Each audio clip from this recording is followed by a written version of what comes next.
Ready? Are you ready? Yep, he's here.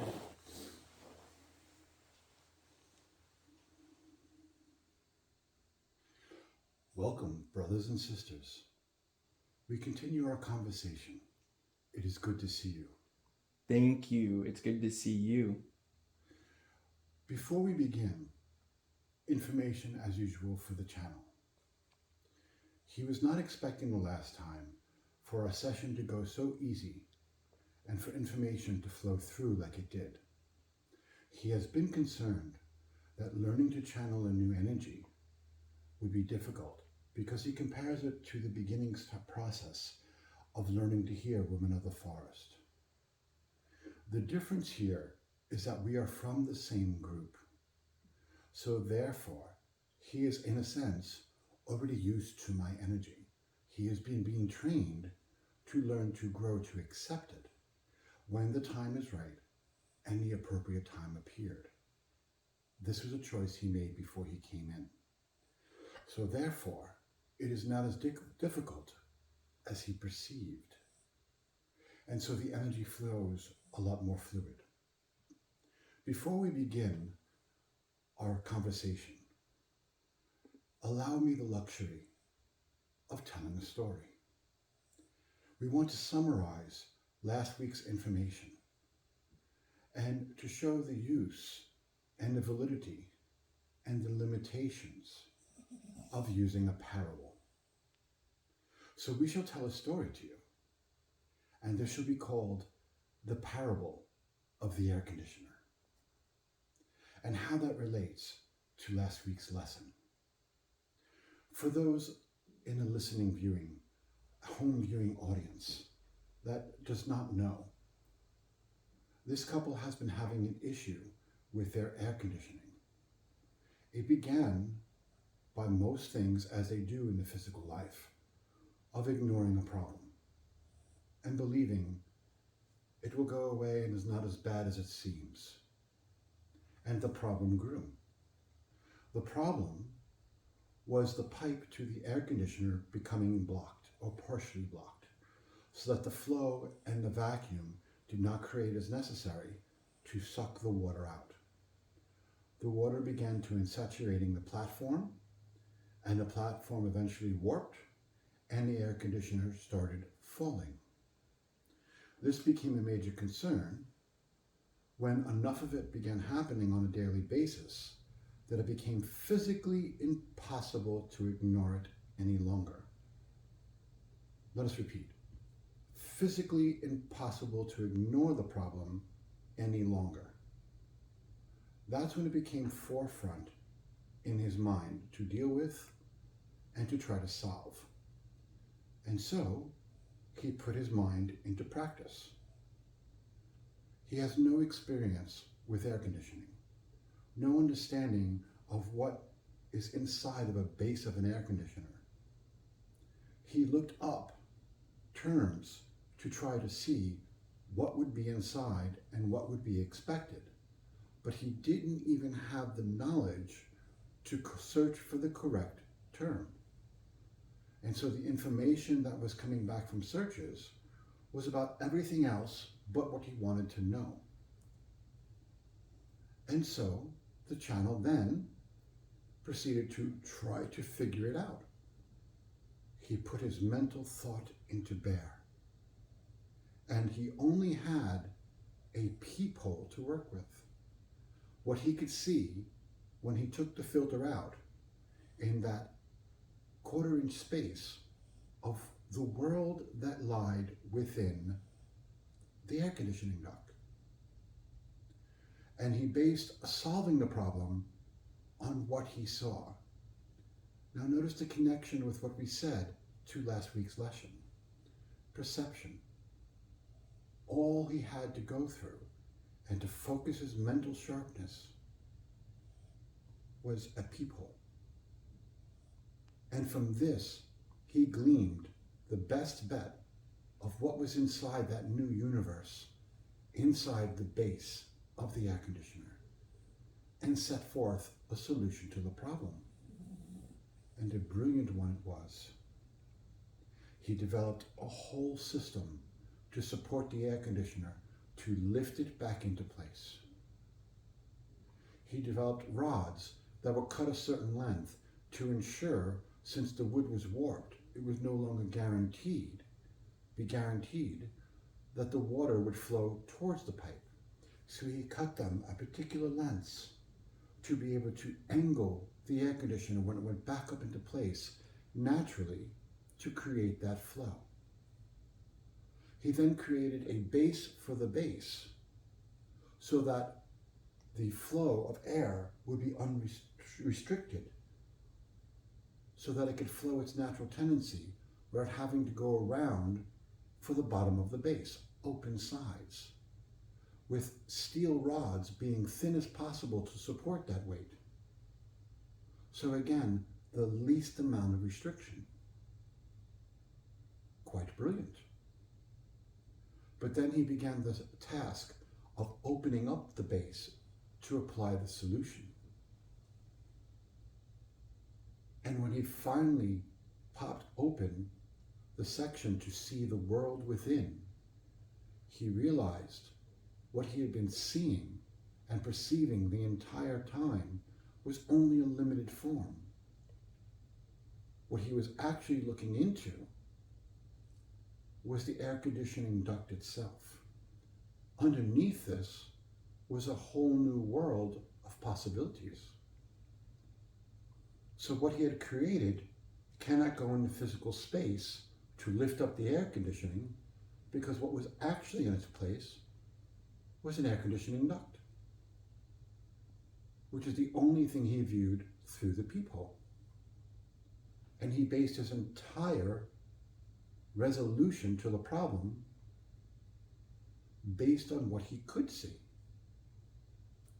And when he saw the entirety of the problem, he realized immediately that the solution was impossible to work.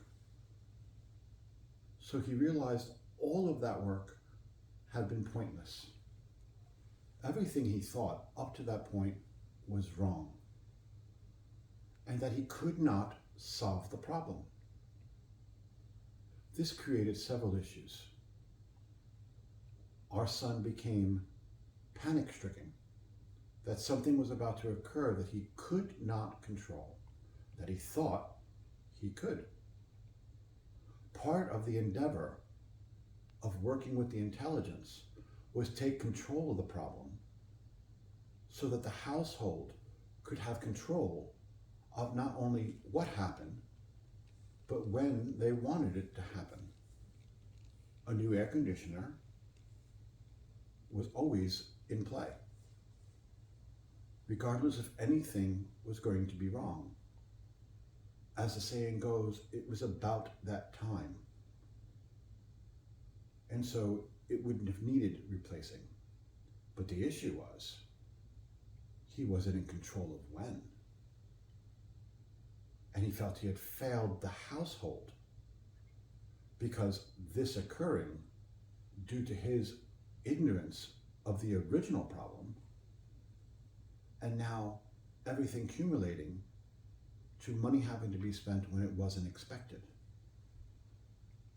This led him into a depression, because now, do you go back to work? Do you give up your dream of being self-employed? What does that mean, and how does that feel? Try it out. And he wore it for a couple of days, going through the emotional trauma of having to give everything he had strived so hard for up for this new vision of dealing what is. Because in his mind, it was a way to take control of it. And so what he wanted and what he needed did not come into play. He attempted to force himself into a shoe that doesn't fit. Something he is very familiar with in his life. It comes from his many connections to his other lives of being a warrior. What is of comfort is not the point. What needs to be done to get the job done is. he is comfortable with that. He is not comfortable with sitting in the energy of not knowing and trusting and having faith. He is not open to connect with the universe, to say, solutions, please. Even if that solution harmoniously led him to an outside job of the household. For him, his mind saw it as what needs to be done, what has to be done, and how does it physically get done. And understand our point in expressionness. It's not just to sit back and read his beads. The point of it is to take no inclusion of the inner self, no inclusion of a larger universe. And so he found himself back into humanity's favorite state. And therein, he sat and ruminated for 2 days until he became okay emotionally with what was transpiring. And once he passed this, with everything apart and realizing there was no solution, the physical pump that he was using to pump out the water broke. And that therein brought an easier solution, which would have required no hard maintenance, no building of anything, no mental, emotional drain. A simple solution that came in like inspiration. And it's been working in keeping the air conditioner dry. So what is the point of this parable of the air conditioner? There are several levels. The first one, which is the physical, which is that the mind often looks through peepholes and assumes it sees and understands. And from there, creates great complex plans of how things are going to work in life, not understanding that there is a larger universe within. Not taking that into account and setting a course of action. And then when they finally get to the point, being the individual, that they see the full picture, many choose to then at that point say, why does this always happen to me? Or better yet, why does God always do this to me? And then begins the suffering process. Mental and emotional energy spent, how it relates to things that you hold as self-images of yourselves that doesn't really apply to the actual current situation. A suffering occurs. And then comes out the other side. And finally, a clarity dawns. A true understanding. Now, first things first. The couple before you had no understanding of an air conditioner. So how could we summarize this parable? It is the purpose that you took that vehicle and are here to gain experience. To gain experience. The mechanics of an air conditioner are now clearer. The inner workings is now understood. The expectations of what to find is now implanted within the psyche to pull from, called experience. However, we bring about the point of the suffering. What was that based on, And is that necessary for your everyday experience? Because that is the question, is it not, brothers and sisters? Is it necessary? Is it part of learning experience? And we will respond and say it is if you choose it to be. But was it actually necessary? And the answer is no. It is not necessary. It was at that point that fear stepped within. What does this mean for me? How does this reflect on my image, as he would say, as a man? What does my mate think of me now? Because I failed. Did he fail? Or was experience gained? Where is the celebration of this knowledge? Each of you go through your lives looking through peepholes of things that of which you do not understand. And it is a messy process. It is a messy process. It would be easier if you went in assuming this is what I know for now. Yes, a scientific principle. This is what I know for now. But I will include more information as it reveals itself. And then at the end of this, you as his mate, when he revealed everything, said, well, you really should have known this before you opened it up, shouldn't you? And you live to tell the tale.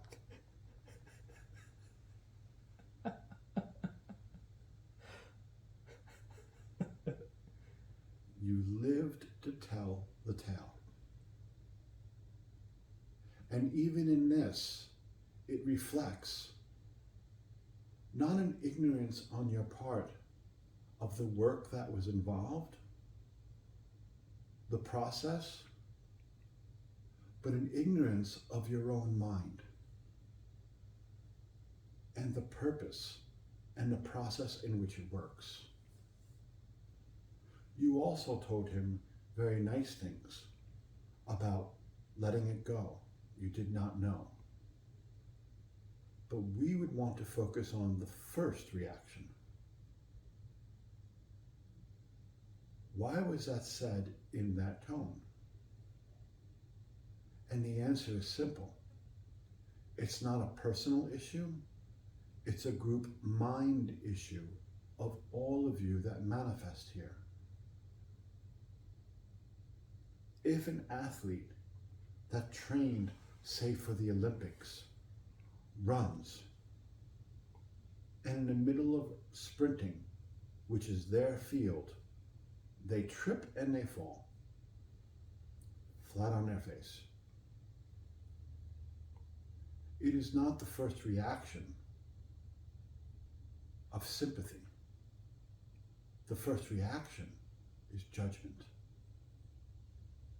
You should have known. You should have done better. It is not a reflection of how you see the other person. It's a reflection of your mind. Let us repeat that. It is a reflection of your mind. You do not like failure. It is intolerable. Success must be achieved. The grade must be made. The promotion must be had. The good review is everything. All of you go to work and sacrifice so much during the year just to hear a few good words at the end of it. And any criticism given as room for improvement is immediately taken as something to self-flagellate yourselves with. Mea culpa, mea culpa, mea culpa. You find every occasion to beat yourselves, which shows an ignorance on the purpose of experience, a lack of celebration of watching your mind grow, even in the little things like learning an air conditioner. You see, it's not about the air conditioner. It's about how your mind flows in relationship to itself and how that relationship will cause your mind to expand or the perceptions collapse. And if you are suffering from experience, your mind has collapsed. And you have chosen a way of being. And the point of the parable is that it is not necessary. It is not necessary. There is a way to live experience that causes joy and celebration. And here exactly is what stops it.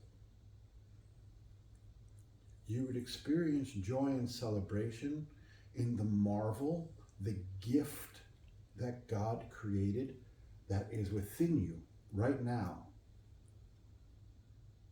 If you would stop looking through the peephole and thinking you know what it is. You do not know. That is the great mystery revealed. You do not know. We sit here before you with our state of consciousness and we'll still tell you, we don't know. Because it continues to expand. We continue to learn. And we continue to grow. It is our purpose. Hear that clearly. It is our purpose. What if you took your life and chose to make that your purpose? Will that make you perfect? No, there's no such thing. You are what you are aware you are. And there is nothing wrong with that. It is. Even if it's something that everyone else would detest, if you're honestly being it, it is an amazing place to be with self-acceptance. Because now there's room to grow. Now there's room to expand.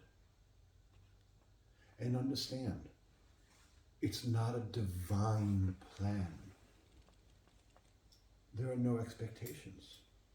We do not expect you to be anything. You could be anything you choose. You are now. That's been our point to you. You are now. And so our purpose is showing clarity of what that is. So you could choose to grow. Grow into what? We don't know. What gift did God give you? So again, imagine a life grinding this back into ideals that you can hold to, where it's okay. Oops, that went awry. What did I learn? What did I experience? What would I choose? Not what I have to, not what's expected, not what I should have.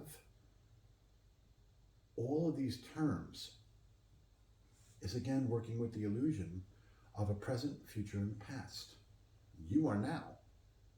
What do you choose to be right now? What are you choosing to be right now?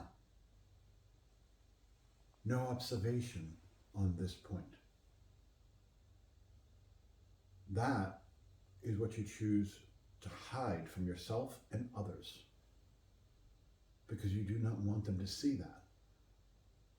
But mainly, you don't want to see that because there is a belief that if you get caught doing something deemed wrong,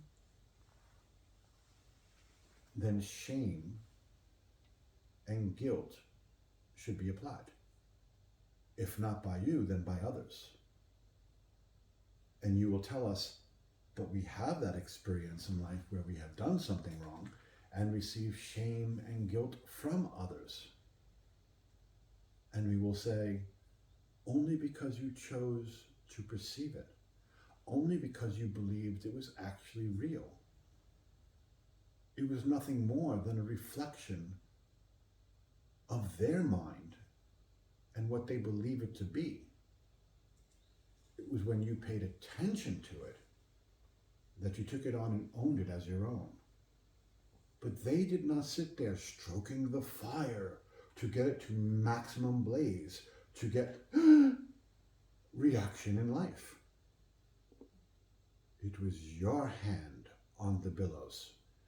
It was you adding logs and adding reasons. Do you truly blame another for that? Or do you take responsibility for defining your state of being?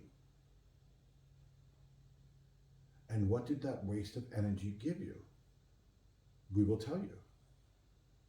Yet another round looking down that dark corridor at that shadow on the left, right beside the door, and waiting for something to pop out. That's it. Nothing more and nothing less. But in that moment, there is a consequence for that choice. And one that is not right or wrong. But often you ask us, whether directly or through the channel, why am I doing this and why do I continue doing this? So let us clarify that choice. When you make that choice, what you are doing in that moment is choosing not to explore the gift God gave you. Because your perceptions is in a defined world that doesn't exist. It doesn't exist. It is not real. But it will be real as long as it has your attention. And so, what is the importance of a parable? It allows us as energy to come through and take situations that is currently within your mind and apply spiritual principles to teach. What does the air conditioner have to do with the universe at large? Nothing. Nothing at all. And so understanding the value of a parable, it is a teaching tool. Once you get the subject, the phrasing holds no purpose. And yet, within your society, if it was considered a sacred parable, there would be people in the garage right now worshiping that air conditioner. And if not by physical actions, by word and by energy, they would be tied to it as something sacred. Worship no false idols. The only worship that exists and should be is the light from within. It is there that, if you want to call it, you don't need to.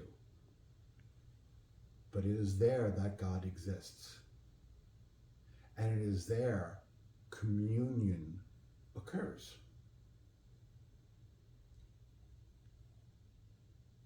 And the trick of understanding it is that the communion that you receive is with the gift God already gave, what it already created, an expanding of awareness of the depth of it, an expanding of appreciation instantly of the universe without, but all within the same space, because it's all connected. And the medium that we travel through is that energy that others would call God, and yet requires no such title for it to exist.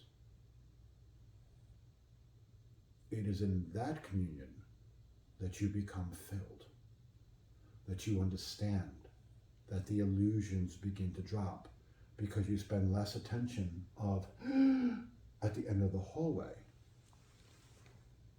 and more into being present in what actually exists. And you train your attention from here to there. It's a subtle inner shift. And so we wanted to bring up the parable to highlight things we said in conversation with you last week, to show it in action in actual life, in all of its gory detail. And if the person hearing this can be honest and remove out the parable of the air conditioner and replace it with the parable of the car broke, the parable of I can't make rent, the parable of sports costs, the parable of I got fired, the parable of I didn't get the raise, the parable of oops, I overspent. Within it, you'll see the inner workings exactly as described, regardless of the situation. The situation does not matter. Your relationship with your own mind and how you interact with reality is, will be, and always has been. And this is the point of observation. You can't undo something unless you see it happen over and over again, like a dance, you know. This we talked about as well. And so we end the section of the parable of the air conditioner and summarizing last week's meeting. And we begin with the conversation. I like that, taking a physical event and turning it into a spiritual parable. There's a lot of nuggets in there, and I can go so many places, but I want to talk about building off of that, and then building off of something that was said last session, about there being different planes of existence, and some of those would include emotional and mental and causal and spiritual. Could you talk about what those are? What are different planes of existence and how that fits in with our perception and experience? Absolutely. This may be difficult to explain in terms that you could understand. It would be like trying to explain a frequency of hearing that only a dog can hear. And you sit before us and say, explain that to me and make that a reality. We can talk about it, but can you hear it and experience it? No, not in your current state. But we can give some outline of understanding for it. Does that make sense to you? Yes, and could you discuss steps towards experiencing it. Certainly. First thing, you are already in other dimensions of being. Your mind is much more expansive than you realize. So it's not a matter of training yourself to open a doorway, training yourself to go to another dimension.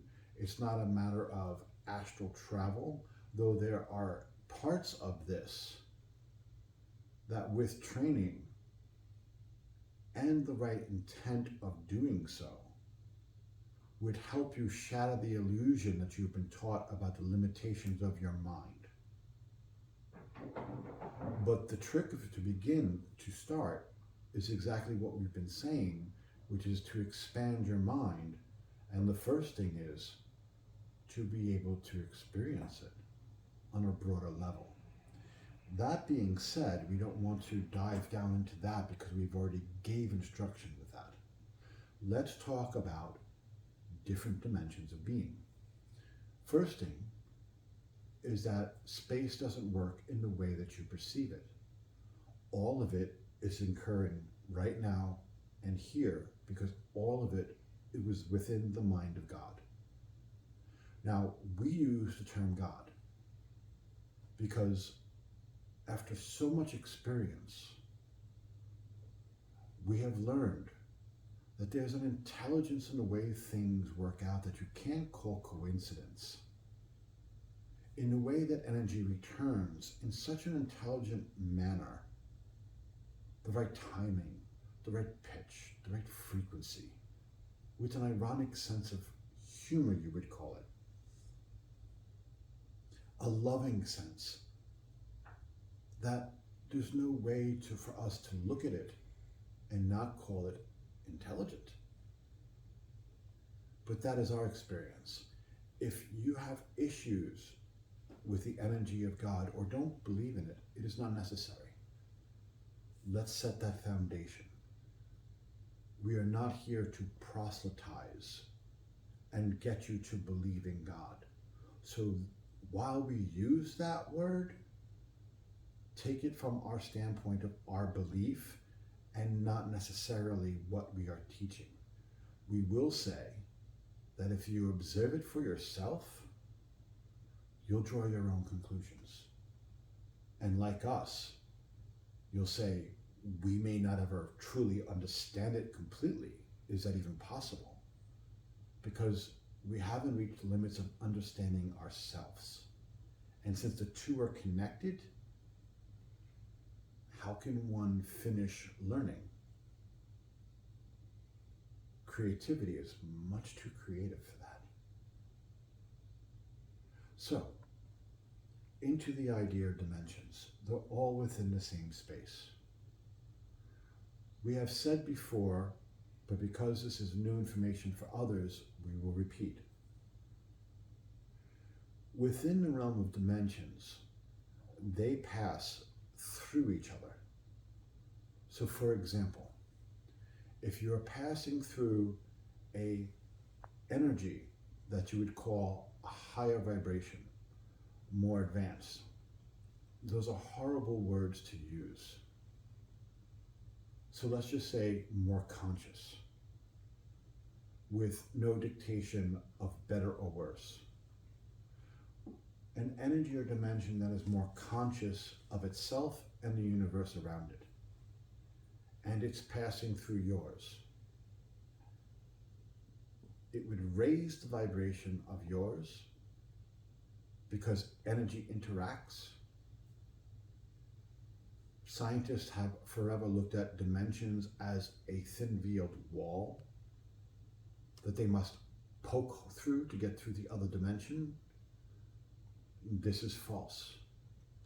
Dimensions is about tuning into frequencies and being able to be expansive enough in your consciousness to perceive it, to reharmonize.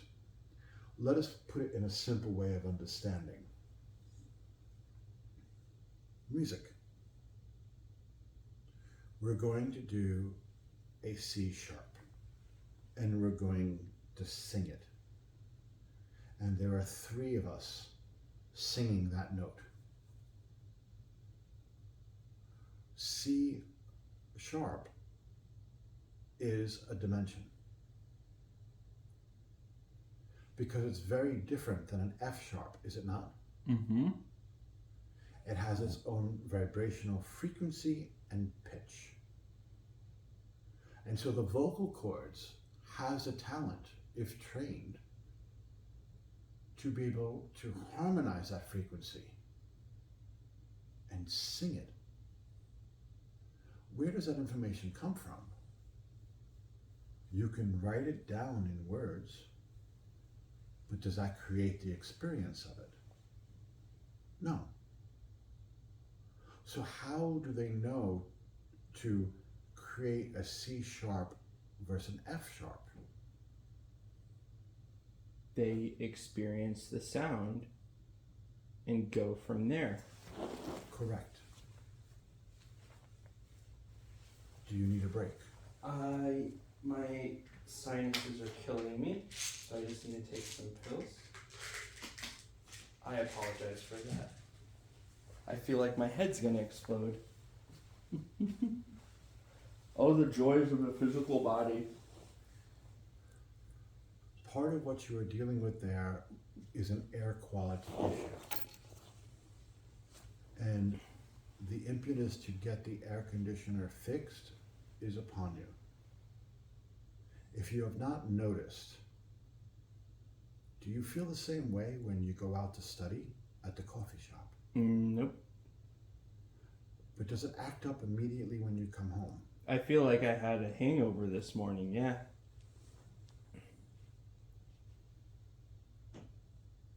There is an issue within the household. Fixing the air conditioning unit would behoove you. Long term, this would not be healthy and create greater difficulties. So back to the lesson. So they pull from experience. There are those who, like a machine, can play music perfectly, pitch for pitch.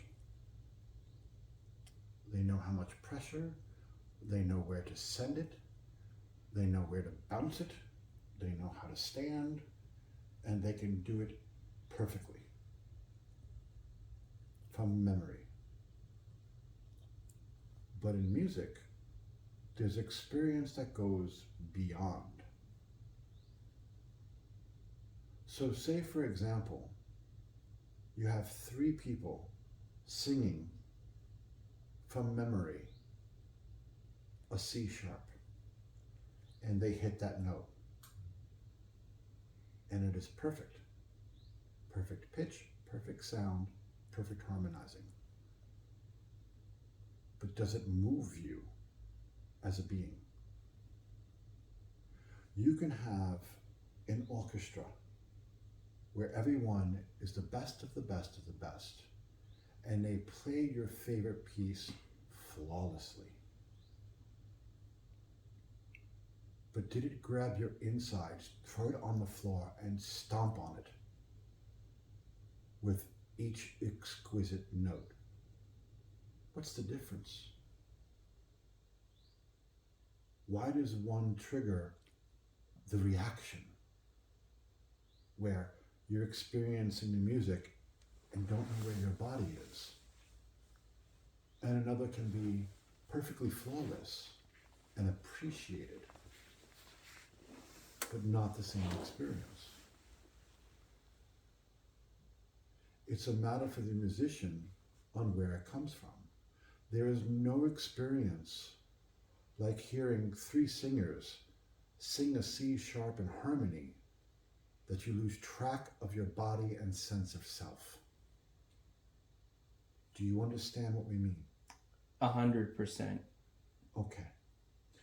Now, as a side note, we agree with you when you say that the conductor serves a purpose in organizing an orchestra, despite our son's opinion that he's there for entertainment to wave a stick.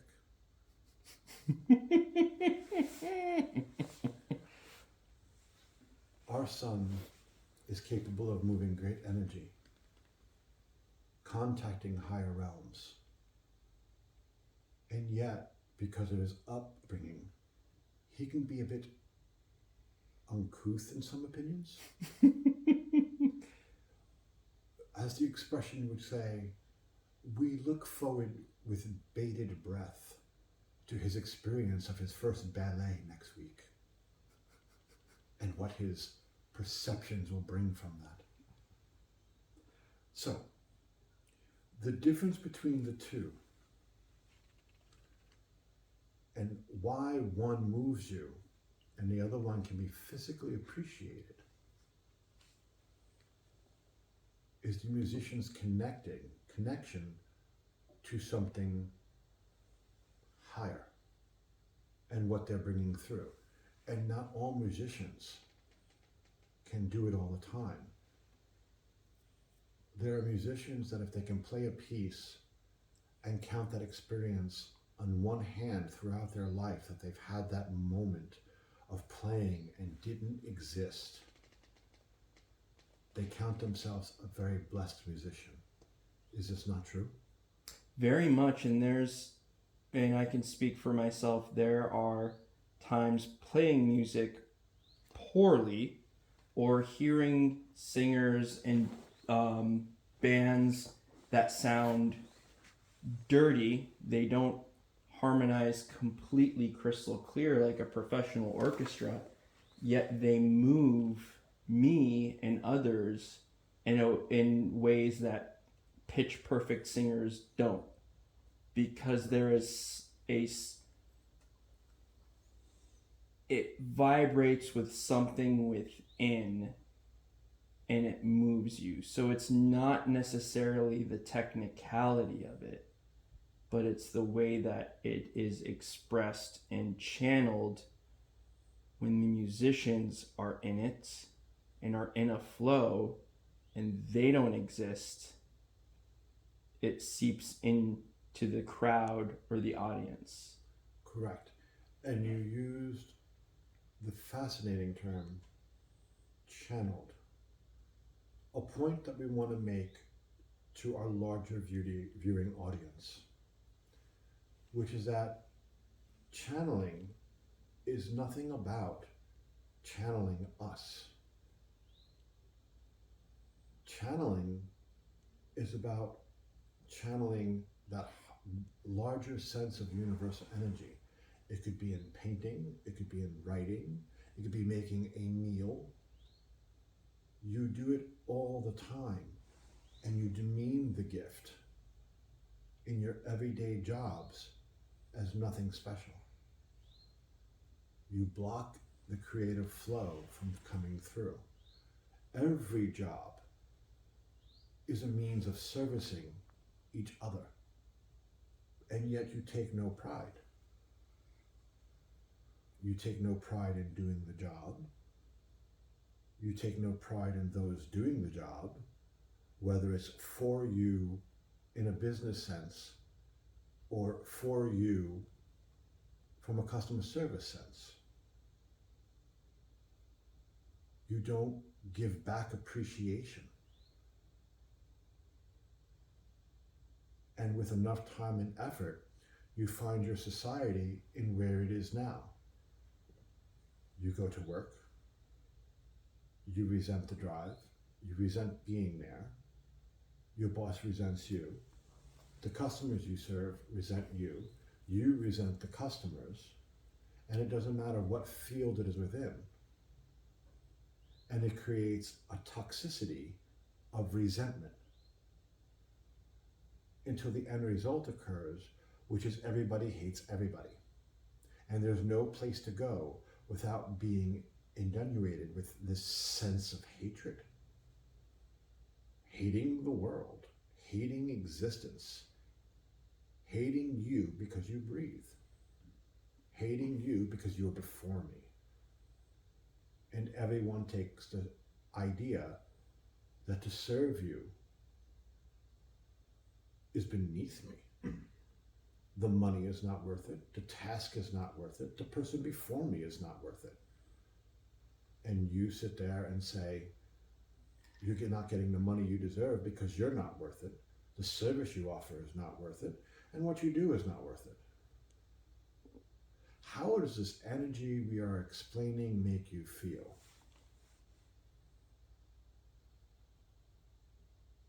It like a heavy feeling and blocked.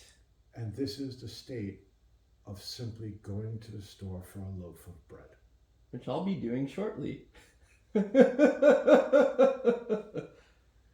It's why the channel wanted to avoid it. Because he did not want to walk within that energy and then come home and channel. I did not. It's funny because before this session, I was dreading going to the store. I like buying food. I enjoy food shopping. I get turned off when there's a lot of people. And I find that putting earbuds in and putting music helps me to block that frenetic energy that everyone's carrying. And I find that shopping during the day for groceries is a draining activity. Whereas if I shop at the grocery store later in the evening after exercise or studying, it's a very enjoyable, peaceful experience. It's the same activity, it's just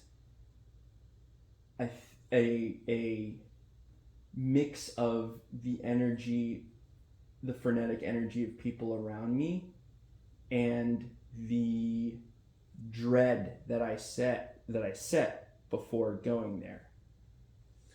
Now, we do not want to get distracted too far off the beaten path towards dimensions, but we will say this. That is not a solution. Because what it does not resolve is your mind within the situation. You can't change them. You can only change you. So how to do this? How to change your state of mind? Watch how simple it is. Good afternoon.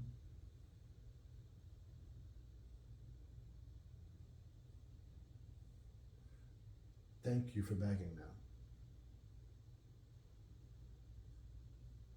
That's a nice piece of jewelry you have on.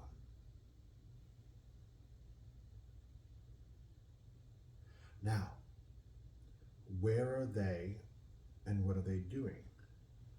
It does not matter. Because what you are experiencing is a demonstration of that which you say you wish to receive. But you don't need to receive it from them. You need to be it from you. What service does this offer the group mind around you?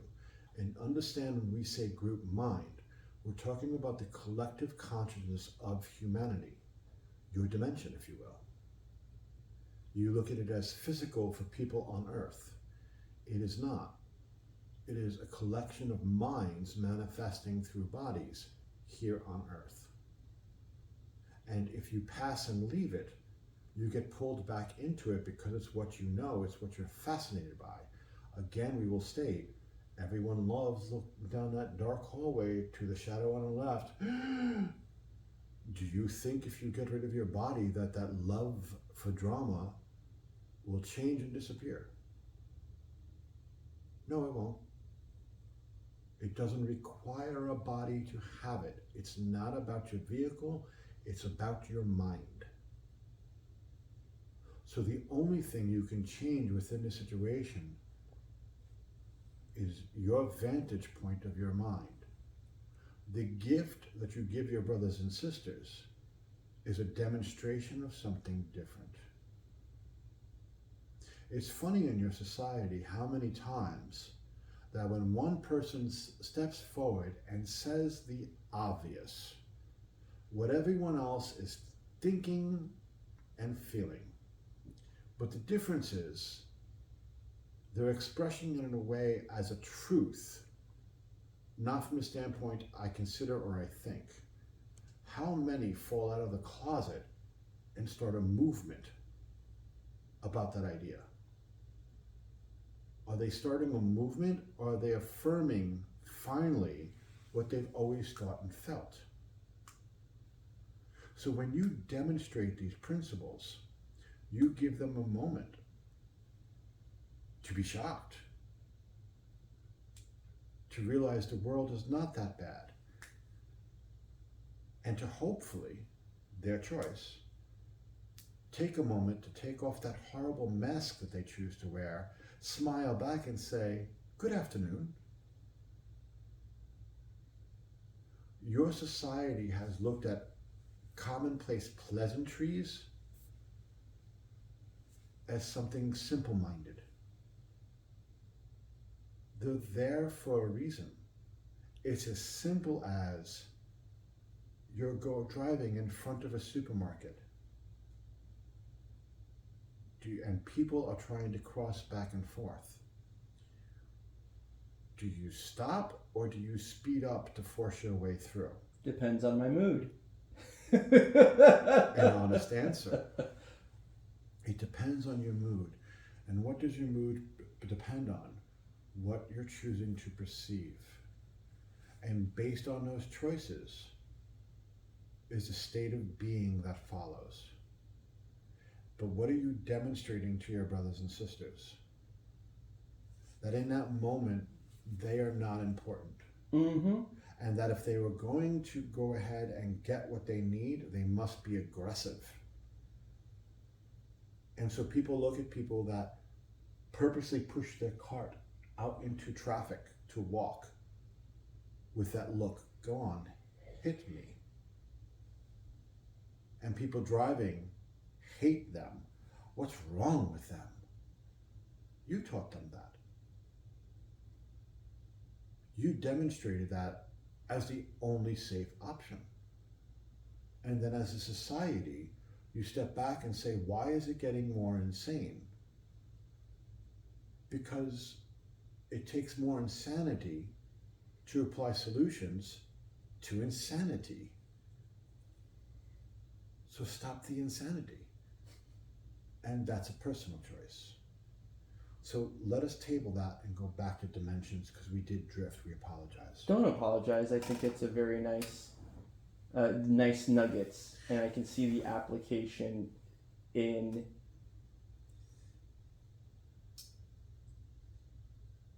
that state of mind and that perception, feeling heavy as though your vibration is heavier. Just the same, when you ask a direct question, we'd like to be able to give a direct enough answer as possible within the means of communication between us. So we use the example of music, getting back on track, and frequency. So when a C sharp is hit, the three singers harmonize an experience, and they lose track of their physical self. Now, you have played music before, so we will speak on this experience, where you played a song with other people, and they were also in that experience. With the band you came from, certainly not everyone. They wouldn't know how to harmonize with something if you hit them in the head with a tuning fork. They played because what they were playing was the dominant sound and the only thing you should hear. But within that group, there were moments with some of them, one in particular, where the two of you would harmonize and lose track of your bodies. And you may not have spoken to them about this in an expressive form besides simplistic, "That was amazing." But going into the depth of it, when you lost track of your body and there was just that harmonic convergence, were they there with you?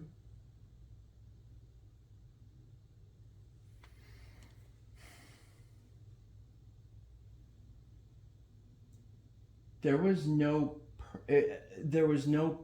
person there. It was an experience. Correct. And this is where to get past your physical limitations on what you call real. Within that experience of that harmonic convergence, were you aware of them in that experience? It was just the notes, and I didn't think about it. Improvising is beautiful. I don't think about it. It just happens. And afterwards, when I think about it to write the notes down, it's significantly more difficult. Okay. But when it happens, the improvising, there is no thought of the person, of myself, of the instrument. It's just this, I'm experiencing it right now. It's just an experience of floating and moving, and there's no physical. No. And there doesn't need to be. That's our point. You're relating that experience and trying to ground it into the physical, and it's not. It doesn't need to be dressed up to justify it. Look at that experience again and recall it in that state of being that it was, and feel that. There were lots of notes going on around you, were there not? Mm-hmm. But only two were harmonizing and creating that experience. You were creating one note in experience, but there was another note present, was there not? Yes. And was there another consciousness within that experience?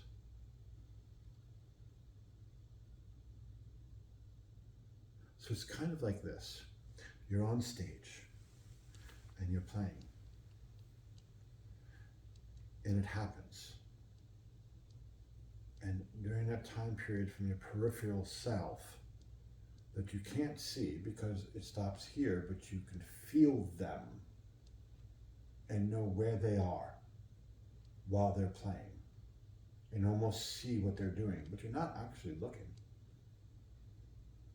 But you're in the experience of the music, and it's kind of like an echo, like a bat.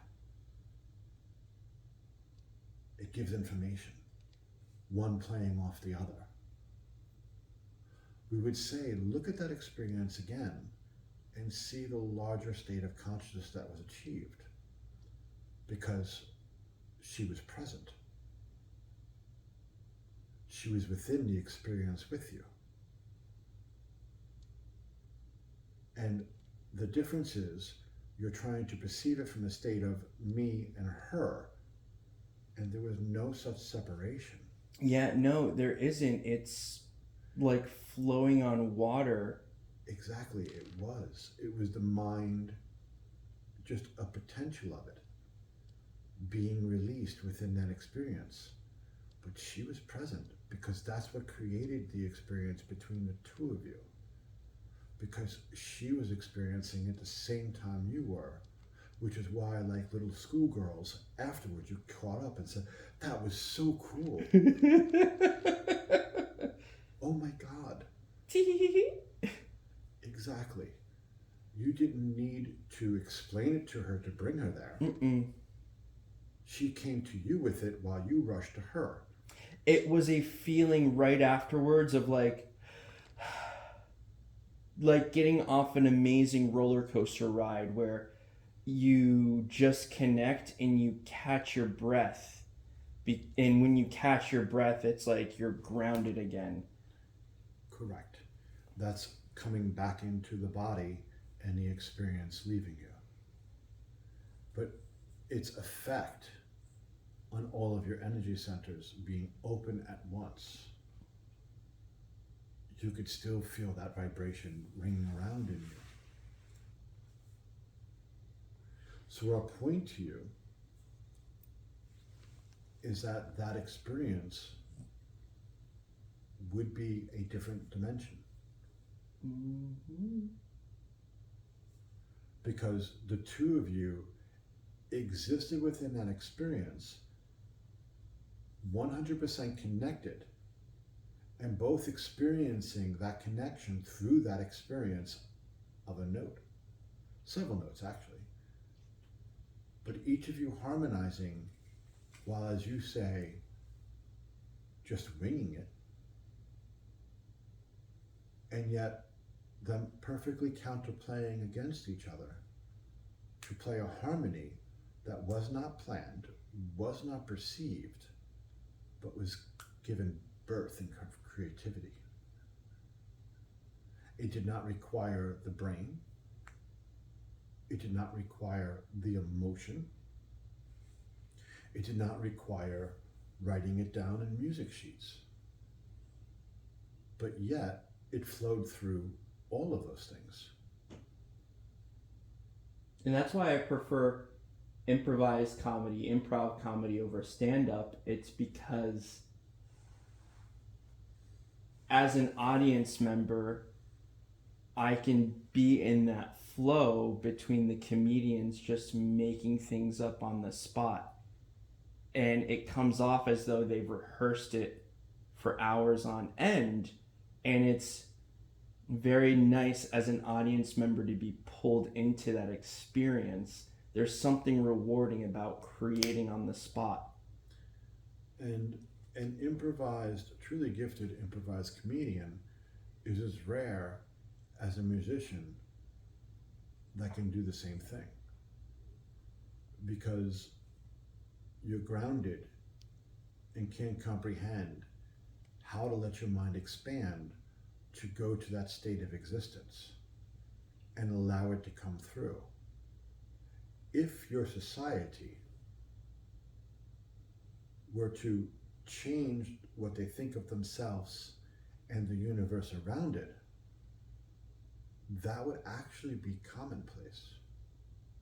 It would not be understood why you would play instruments if you can't. And though the term spiritually guided musicians is a horrible expression because of the way the mind would interpret it in today's society's terms, but to be divinely inspired, the first step that your society would have to understand is that it's not divinity coming within and flowing out to direct you. It's recognizing divinity as it is and was already given and allowing it to be. Allowing yourself to be. Is it like remembering it and tapping into that? It can be perceived as remembering it. But even when you remember it, you know that you already knew it. There is no revelation that flows through you in moments where your consciousness gaps and allows your mind to expand. That comes through that isn't said in a way of, oh my God, I didn't know that. When it finishes, you realize it and know that you always knew it. It's familiar. It's understood what is, but it's not new knowledge. It's what you know, which is why it is. It's the gift or portion of it of what God created, coming from a larger, expansive standpoint. And then the ego kicks in. Well, that was weird. I can't do that again. How do I relate that to the physical self? Well, let me analyze that. And yes, we said analyze. That's very much what you would say, the channel. He gave the expression. As we said, uncouth to a certain degree. But our point is that immediately you fall out of it. Now, our point in bringing up the music and dimensions is that it was nothing more than harmonizing with a new frequency. And it was nothing more than understanding perceptions. So we go back to one dimension drifting through another, and you want to explore this dimension over here. Now, first off, you'd have to become aware of it, which means in a certain sense, you're comfortable with your own. You have a certain sense of fluidity within it. You understand how things manifest. You understand how things operate. In other words, you've gotten out of the kindergarten basics of manifestation. You are comfortable with your mind and understanding how thought and emotion transforms into physicalness, but also from the space within that it all flows from. And understanding the choice of what you use to inspire the engine that you did not create, but that you can create with.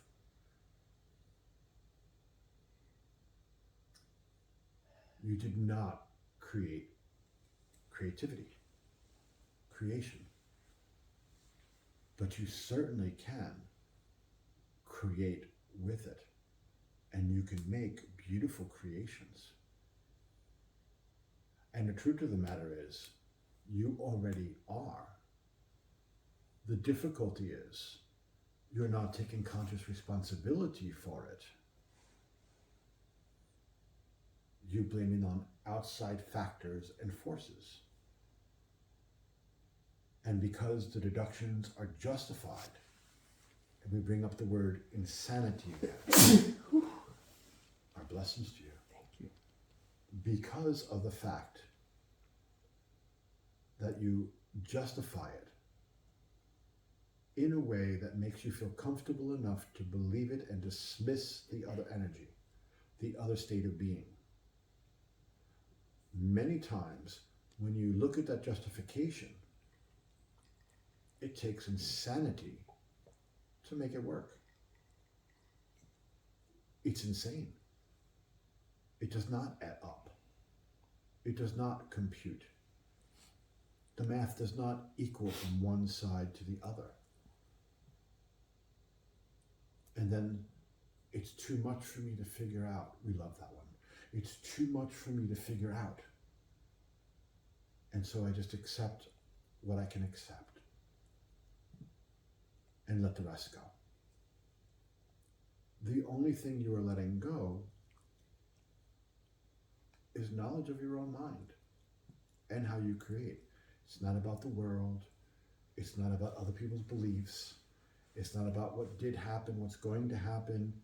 It's about what you're choosing to be right now in this moment. There's areas we can go into here of past lives and future lives and you showing a marked difference, but we're going to table that one. Bring it back up as conversation for the next time. So within a dimension and dealing with that energy, if you become comfortable with your own, and here you are manifesting, your awareness is going to begin to expand. Because when you understand love, that's what it does. It extends. When you understand fear, that's what it does. It contracts. And within your society, it's contracted to such a physical denseness, you're barely aware of yourselves, much less what's happening down the block with your neighbor, what's going on across the street. That's unnecessary information. Just within my own living room. A silent scream. So when you understand love and that love extends, naturally, you're going to start becoming aware of other dimensions. The Buddha is a good example. He gave many sermons on the teachings, on perceptions, on understanding the mind. It is recorded that there is some discrepancies of time and location, because while he was sworn with written record and documentation to be in this town, this other town at fantastical differences that there's no way to travel that fast, he was also there teaching at the exact same time. How could he be at two places at once? Because time and space is not real. And so, being in two different times, there is no time. There is no space. And so his consciousness was able to be in two different places at the same time because it's still connected, and teach two different lessons simultaneously, much the same way that when we teach and we are here, we are giving the same lesson to other energetic beings that show up. And the words we use is not like we use with you. It's directed in energetic harmonic frequencies that they understand, and has a tendency to be much more advanced than what you are learning. Hence why they can travel here energetically to another dimension to hear a being like us. The Buddha was also quoted as talking many times about not just giving the Dharma to this dimension. They frequently travel to other dimensions to teach the Dharma, which sounds suspiciously very much like what spirit does it not? Mm-hmm. And yet in physical form, which according to the group mind is not supposed to happen, and yet it did. Several times, in fact. To quote one of the parables in Jesus Christ's teachings, my Father has many rooms in his mansion. What did you think he was talking about? What do you think the parable meant? Many rooms within one mansion. A very concrete way of saying and understanding the terms dimensions. So you become aware of another dimension, which means you begin to pick up the experience of its energy, much in the same way that you became aware of a C sharp. And you harmonize with it. And as a being, you change your perceptions, because understand, when the experience of the C sharp came through and the singer sang it, it was perceptions on a much clearer level, as a state of being, a state of experience. Three energies that are individuals and yet connected, all harmonizing towards this frequency and creating an experience where they are connected. And so, accessing another dimension, answering the original question, though we sidetracked and gave a wider base for an understanding, is dialing its vibrational phone number not with scientific equipment, but with your perceptions, your frequency of mind, because it is still all connected and in the same space. And with your perceptions, like we do within the group mind of humanity, you can create a window to be able to peer through. And if you so choose, find an individual in that dimension that has the characteristics of a channel, where you can line up with their doorway of their mind to communicate, to speak, to send energy of impulse, inspiration, one that their energy being would understand, and in a way that they would understand it within a frame of reference within that dimension. We cannot peer into another dimension and talk about the subway trains in New York City. They would think they're going mad. They have no frame of reference of such things. Now, there may be similarities from one to another. That could be used while mixing it with images that they are familiar with. But you cannot take the subway of New York City and plant it in their mind and say, you'll adapt. You'll figure it out. Any more than I could take a imagery from their dimension and plant it in yours. The mind would not know what to do with it and think it has become unhinged. Which brings up an interesting point when there are some individuals in your society that has that experience, does it not? Things that make you go, Which is which? Insanity, or an expansive mind that doesn't know how to control it and the conscious training to do so. An interesting perspective. So, yes, Beth, something to look at.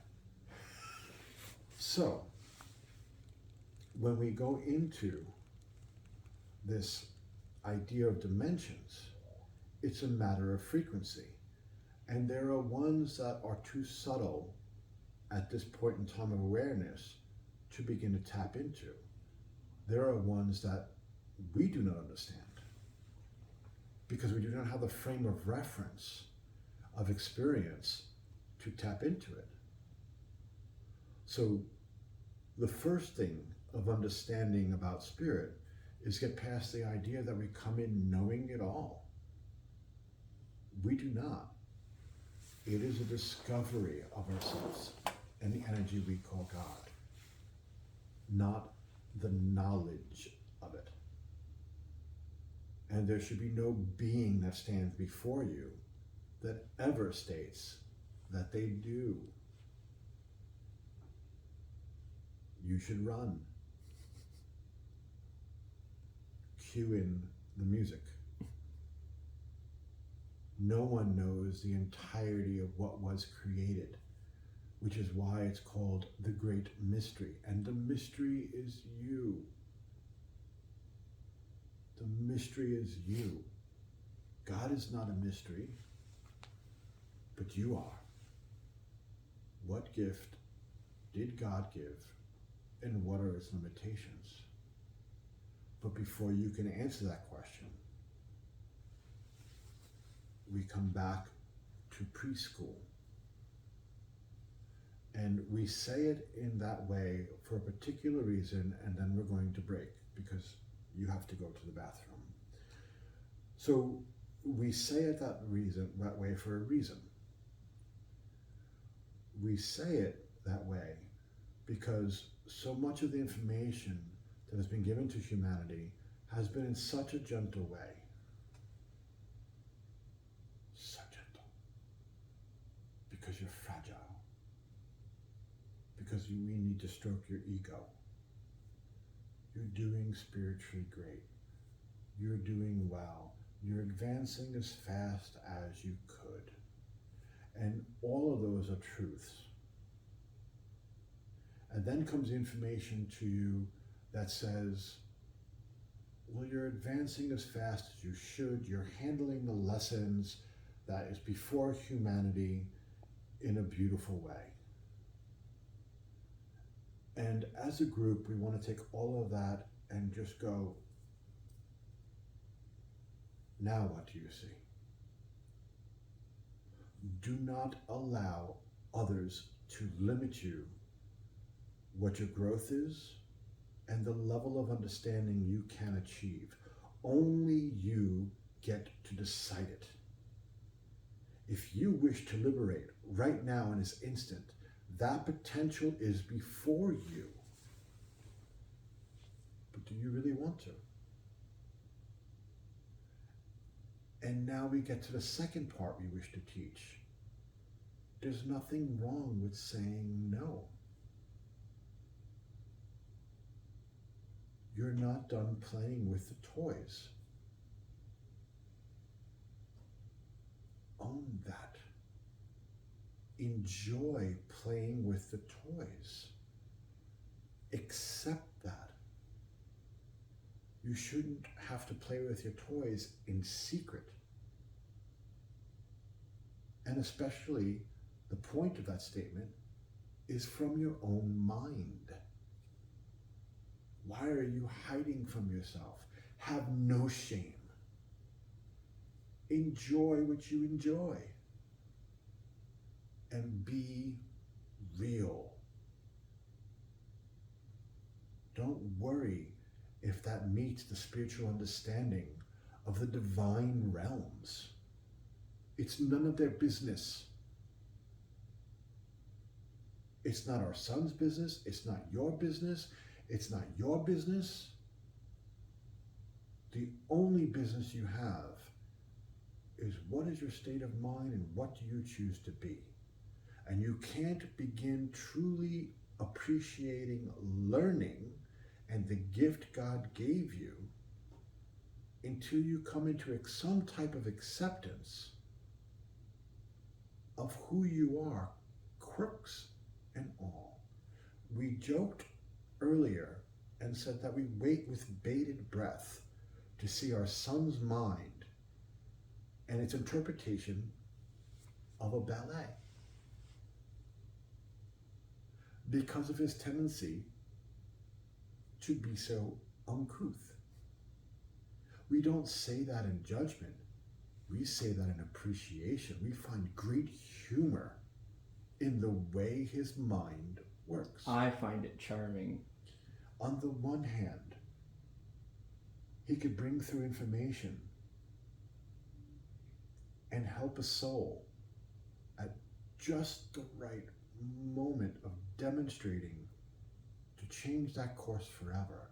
Not just that life, but the ones ahead of it and behind it. All of it as a state of being. That way of just reaching out with energy and ting. And all the little selves go, huh? And become aware. A great gift. And then, well, this physical life. Many of the great teachers had such idiosyncrasies. In fact, gained great pleasure from it.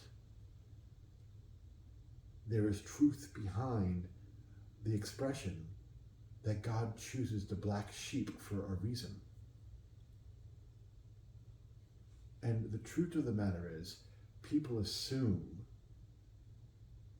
that it's because if God could work through that person, then it could work through anything. When it's closer to the truth, that because that person has grown into healthy acceptance with itself, it more closely aligns with the energy of God.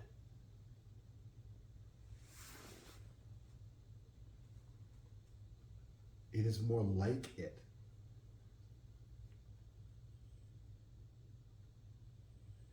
as we have stated, when you understand the universe and see the intelligence within and how it operates, you understand God has a wicked sense of humor.